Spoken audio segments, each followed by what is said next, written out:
फिल्मोदय प्रस्तुत करता है राजस्थान की लोकेशंस जहां शूटिंग होती हैं, यह हम कर सकते हैं। सबसे पहले याद आता है राजस्थान को रणबांकुरों की धरती कहा जाता है। इतिहासकारों के अनुसार चित्तौड़गढ़ दुर्ग बनवाने का श्रेय चित्रांगद मौर्य को है।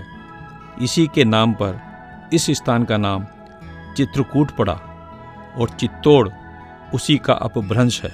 मेवाड़ के प्राचीन सिक्कों पर भी चित्रकूट शब्द मुद्रित मिलता है। शक्ति और भक्ति का संगम चित्तौड़गढ़।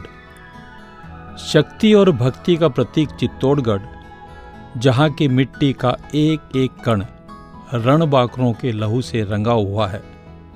त्याग, तपस्या एवं बलिदान के लिए प्रसिद्ध चित्तौड़गढ़ के इतिहास में यहाँ के सूरवीरों एवं वीरांगनाओं की शौर्य गाथाएं छिपी हुई है। इन रणबांकुरों की स्मृति दुर्ग पर निर्मित अनेक स्मारक अपनी मूक भाषा में यहाँ आने वाले सैलानियों को अतीत के गौरव गाथा सुनाते हुए दिखाई पड़ते हैं। इतिहासकारों के अनुसार चित्तौड़गढ़ दुर्ग बनाने का श्रेय चित्रांगदा मौर्य को है। इसी के नाम पर इस स्थान का नाम चित्रकूट पड़ा और चित्तौड़ उसी का अपभ्रंश है। मेवाड़ के प्राचीन सिक्कों पर भी चित्रकूट शब्द मुद्रित मिलता है। कर्नल टॉड के अनुसार सन 728 ईस्वी में बप्पा रावल ने इस दुर्ग को राजपुताने पर राज्य करने वाले मौर्य वंश के अंतिम शासक मान मौर्य से छीनकर गुहिल वंशीय राज्य की स्थापना की। मेवाड़ के मूल पुरुष गुहिल गुहुदत्त के नाम से प्रसिद्ध और वीरता में बप्पा रावल का ही नाम आता है। दुर्ग में प्रवेश करने पर बनवीर की दीवार के मध्य भाग में स्थित है श्रृंगार चौरी, जो राजपूत व जैन स्थापत्य कला के समन्वय का एक उत्कृष्ट उदाहरण है। इसके मध्य में एक छोटी सी वेदी पर 4 खंभों वाली छतरी बनी है। ऐसा माना जाता है कि यह महाराणा कुंभा की राजकुमारी के विवाह की चौरी अर्थात पानी ग्रहण संस्कार का स्थल है। इसीलिए यह श्रृंगार चौरी के नाम से जानी जाती है। बनवीर की दीवार के दक्षिण में स्थित है कुंभा महल। राजपूत शैली में बना महाराणा कुंभा का ये प्राचीन महल भग्नावस्था में होने के बावजूद भारतीय स्थापत्य कला का उत्कृष्ट नमूना है। महल के अहाते में बने भवनों में दीवाने आम, सूरज गोखड़ा, जनाना महल, कंवरपदा के महल प्रमुख हैं। कुंभा महल के प्रमुख द्वार बड़ी पोल से बाहर निकलते ही सामने उदयपुर के महाराणा फतेह सिंह द्वारा निर्मित फतेह प्रकाश महल है। इस भव्य भवन में एक संग्रहालय है।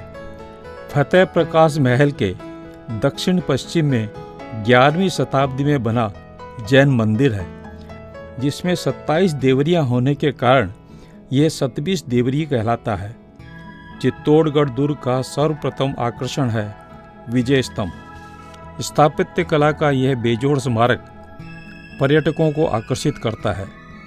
122 फीट ऊंचा यह 9 मंजिल प्रस्तर स्तंभ भारतीय कला की सूक्ष्म एवं सुंदर कारीगरी का नायाब नमूना है।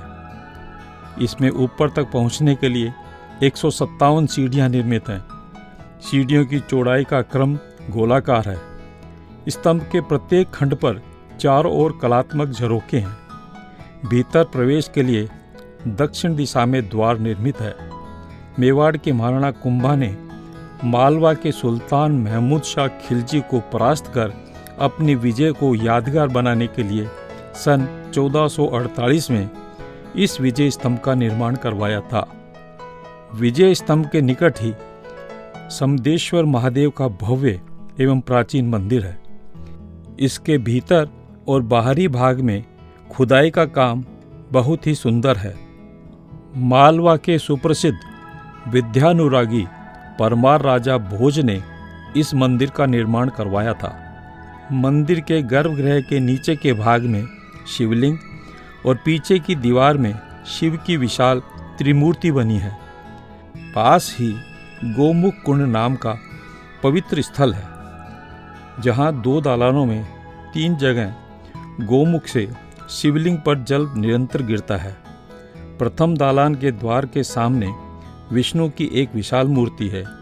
इन दालानों के सामने ही निर्मल जल का सुविशाल कुंड है, जहाँ लोग स्नान करते हैं। गोमुख कुंड के निकट महाराणा रायमल के समय का बना हुआ एक छोटा सा जैन मंदिर भी है। गोमुख कुंड के आगे बढ़ने पर दिखाई देता है कालिका माता का मंदिर।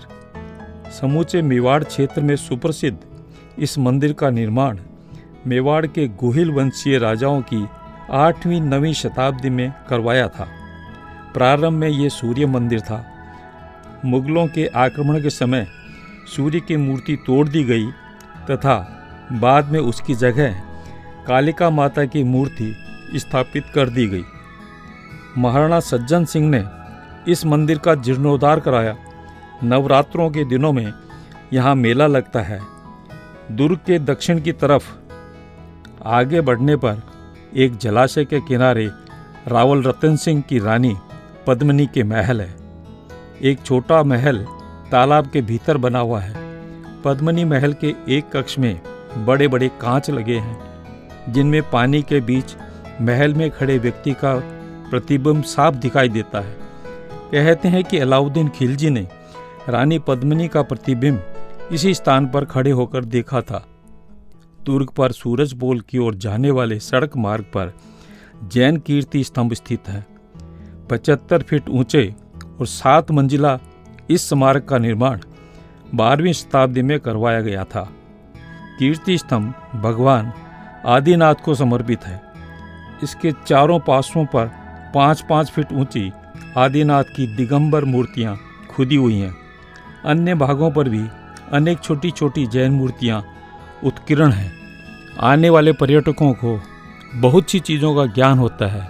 उन्हें ये भी बताया जाता है कि यहाँ पर गाइड फिल्म के गीत का फिल्मांकन किया गया था, जिसमें देवानंद और वहीदा रहमान ने अपने उत्कृष्ट अभिनय का परिचय दिया था। दूरदर्शन पर प्रसारित महाराणा प्रताप के कुछ अंशों का फिल्मांकन भी चित्तौड़गढ़ दुर्ग में किया गया था। चित्तौड़गढ़ दुर्ग अपने आप में दर्शनीय है और यहाँ पर पर्यटकों का तांता लगा रहता है। कहा जाता है गढ़ में गढ़ चित्तौड़गढ़, बाकी सब गढ़ैया। तो आप भी आइए चित्तौड़गढ़ और देखिए राजपूताना इतिहास का वो जीवंत इतिहास जो आज भी यहाँ पर दफन है, और यहाँ के पत्थर उस जमाने को याद दिलाते हैं। महाराणाओं का ये दुर्ग अपने आप में विशाल है और उदय सिंह तक यह बहुत खुशहाल था।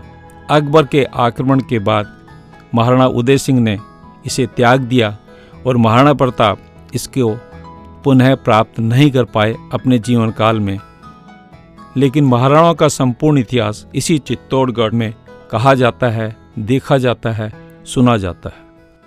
अगर आपको हमारा यह वीडियो पसंद आया है तो इसे लाइक करें और सब्सक्राइब करें और बेल आइकन का बटन दबाना ना भूलें।